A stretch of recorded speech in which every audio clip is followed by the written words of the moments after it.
Hey everybody, this is that drummer guy Josh Runquist, and I'm here with John from Red Fang, who's going to be doing a headlining set here at Mill City Nights in Minneapolis, Minnesota. How's it going? It's going pretty good, man. How are you? Oh, I'm doing great. Glad to finally be able to see you guys for the first time. I was hoping to see you guys back when you were here back in the winter, but I wasn't able to make it, so I'm glad I'm able to see you guys this time. Yeah, this is a little bigger venue, so hopefully a lot more people will be able to make it tonight. Yeah, hopefully so. Hopefully a lot of people that are coming from the Twins game find out about this and then show up.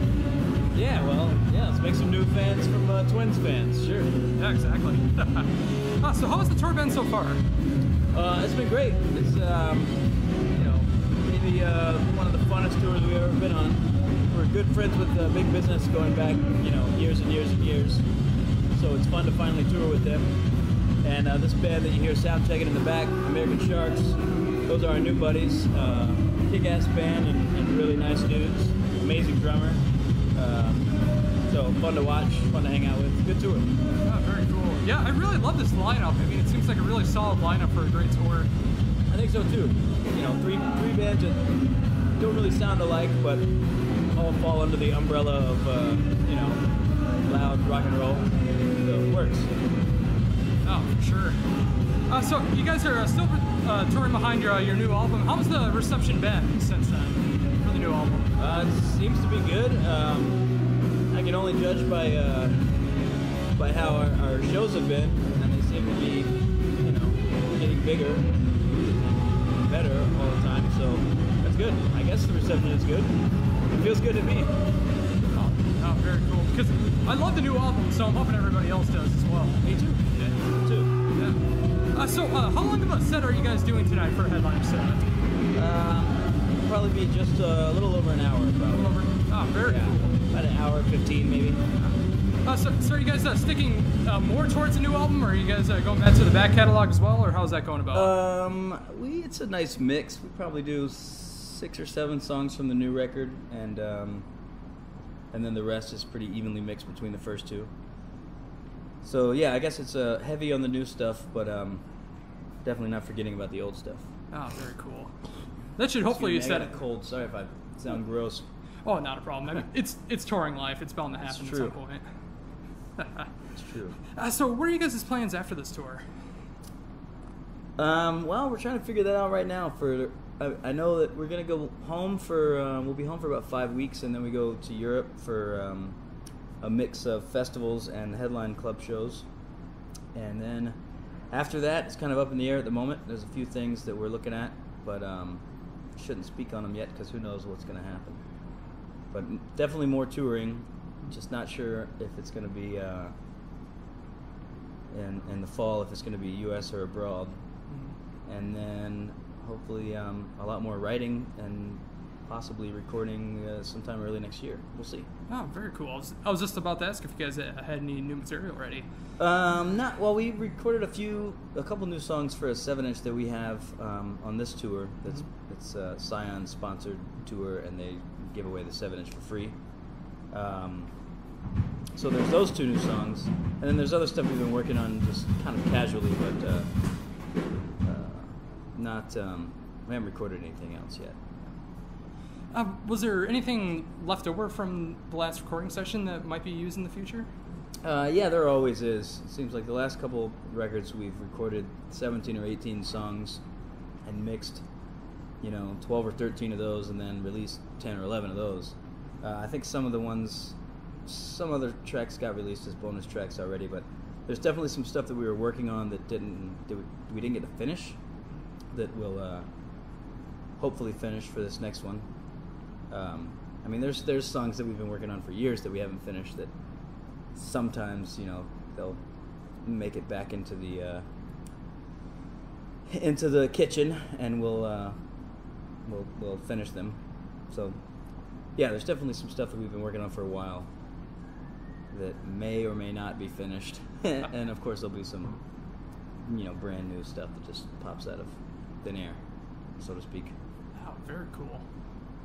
So what are you guys listening to on this tour? Well, as far as some new bands that I'm really digging, there's a band from here called Buildings. Oh, yeah. It's fantastic. Big fan of that band. There's a band from from Atlanta that's kind of in the same vein called Whores, a really good band. The two-piece called Indian Handcrafts from Canada that we've toured a little bit with. Really awesome guys, good band. I'm really digging that new Soundgarden. It's not that new anymore, but I've always been a huge Soundgarden fan, so Oh, absolutely. that's pretty awesome. Shit, there's so much new stuff. Oh, there really That's is. the stuff off the top of my head. Yeah, and there's a label, a new small label in Portland where we live called Aeolian Empire that puts out some really rad stuff. Also a label in Seattle called Good to Die that puts out nothing but awesome stuff. Gaytheist, Sandrider, Rabbits, a lot of good stuff from that area. Oh, very cool. I'm gonna have to check those out. Please do. Oh, sure thing. So, with your live setup, is it any different from when you're using your recording setup at all? No, I'm more of a live drummer than a session guy. So I always just stick to what I know when I'm in the studio. Sometimes I'll take several different snares in and various different cymbals for different songs, but basically the same setup. Oh, very Pretty cool. close. Oh, very nice.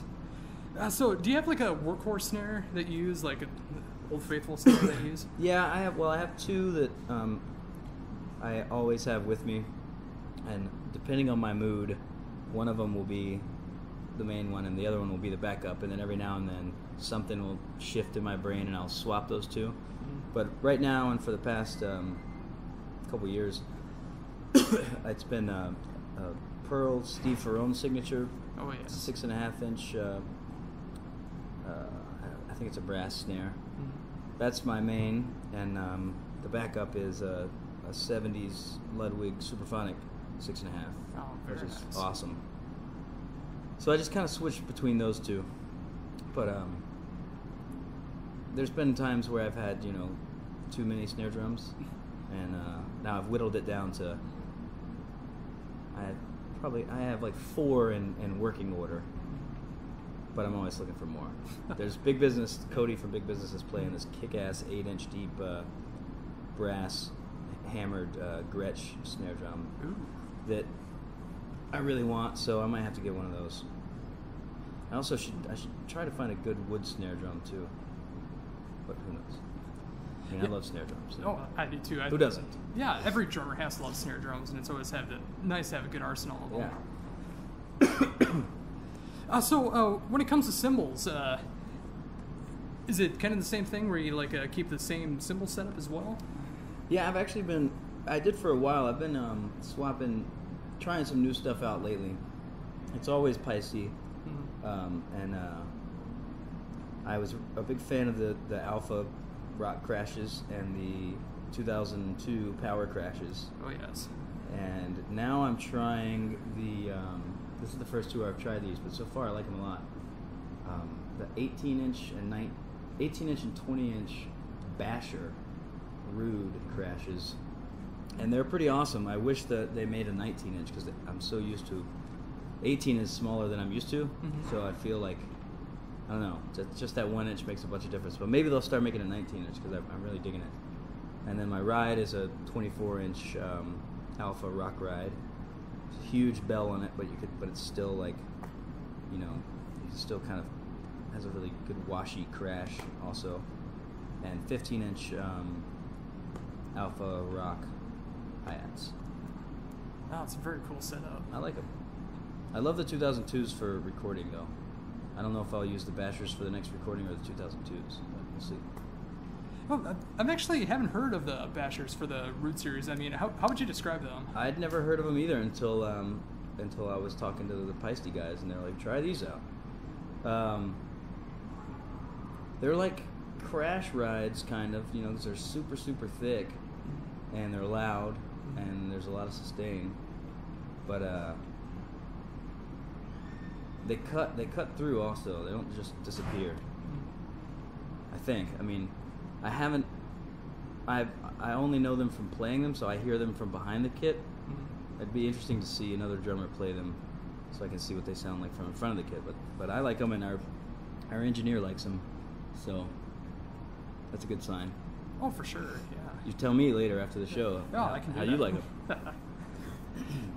The one thing with those, you said that they're quite thick. I mean, root cymbals usually are. I mean, Super do they hold up well? I mean, is there like a tendency to crack? So far, I mean, I break cymbals more often than I should because of my sloppy technique. But yeah, so far, I mean, they've held up so far on this tour.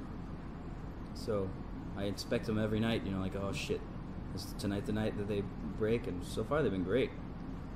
So if they continue, you know, next time I see you, ask me again because maybe I'll have a new story. But so far, they're doing great. Well, they're a great company, of course. Yeah. I mean, they're definitely going to be putting out some great cymbals. And Sure. I'm actually really intrigued by those. I mean, if I like the sound, I might have to invest in some myself. Yeah, check them out. I have some other ones with me that I haven't tried as much because as soon as I tried these, I liked them. Mm-hmm. The Wild Crash, it's a 19-inch and a 21-inch Wild Crash that I have. Yeah. And I tried them in the practice space, and I just felt like these bashers kind of cut through a little more. Mm-hmm. So I've been rolling with those, but I have the Wild Crashes with me just in case something goes down. But yeah, I mean, you can't go wrong with most Paiste cymbals. Oh, that's very true. They all sound good. I just got to make sure that I just have to have ones that last because I beat the hell out of them. Yeah, that's an important thing for touring too. I mean, you don't want to have a simple crack on you like a couple shows in, and then what are you going to do? Oh, for sure. Well, I always have backups just in case. Oh, but, yeah. But often at the end of a tour, I'll have, you know, my backups are broken too. So yeah, durability is definitely important on the road. Yeah, durability and hopefully cymbals that cut through as well. Yeah, I mean, sound number one, durability close second. That's right. So just to wrap things up here, is there anything else that you'd like to bring up that I've not brought up yet? Well, I would say this: if you're gonna come see Red Fang, make sure to get here early because if it's a headlining tour, we always, you know, handpick the bands that we go out with. We always respect and love the bands that we tour with. So it means a lot to us when people show up early and check out the opening acts because we didn't pick them because they were cheap or because a label told us to or something. You know, we genuinely love these bands. So yeah, if you're gonna come to see Red Fang, show up early. Don't fuck around. You're gonna get turned on to some shit that you might not have known about, and you're gonna thank us for it. Yeah, it's definitely a great way to be too. I mean, you want to be able to tour with bands that you like, of course, both musically and get along with on the tour as well. Yeah. Yeah, and then seeing American Sharks in Big Business. I mean, it's gonna be a great show before you guys even get on the stage. Yeah, I almost don't want to get on stage now. Just watch that and then go home. No, but it'll be a good show. Yeah. Oh, absolutely. I'm definitely looking forward to it tonight. Cool, man. So once again, thanks for doing this interview. I mean, I've been a fan for a few years, and I'm glad I'm finally able to get to see you guys and do this great interview with you. Awesome. My pleasure. Thanks for being interested. Oh, absolutely. Once again, this has been John from Red Fang, and this is that drummer guy, Josh Runquist. Thank you. Yeah, man.